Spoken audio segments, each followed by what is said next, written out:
Bangladesh association কার্ডিফের উদ্যোগে ইফতার মাহফিল ও আলোচনা সভা হয়েছে। অনুষ্ঠানে কমিউনিটির বিশিষ্ট ব্যক্তিসহ বিভিন্ন শ্রেণী পেশার মানুষ অংশ নেন।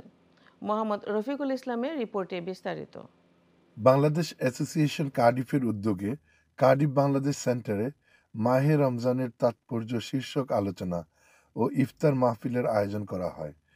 বাংলাদেশ অ্যাসোসিয়েশনের সহসভাপতি আনা মিয়ার সভাপতিত্বে ও সাধারণ সম্পাদক হারুন তালুকদারের পরিচালনায় প্রধান অতিথি হিসেবে বক্তব্য রাখেন ওয়েলসের সাবেক first minister, cabinet secretary for finance Mark Drakeford. When the tenets of Islam, of generosity, of peace, of tolerance in the world were needed, this surely is that moment.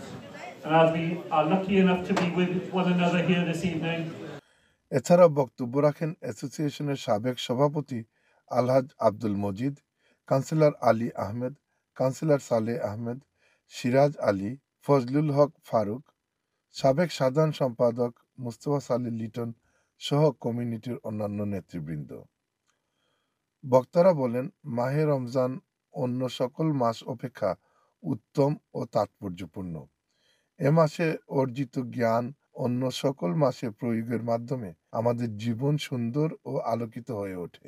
রহমত, মাগফেরাত আর নাজাতের বার্তা নিয়ে আসা পবিত্র রমজান নিঃসন্দেহে অন্যান্য মাস অপেক্ষায় অধিক মর্যাদাপূর্ণ।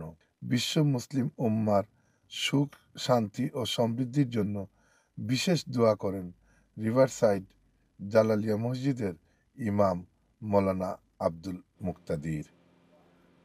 Mohammad Rafiqul Islam, in news, Cardiff.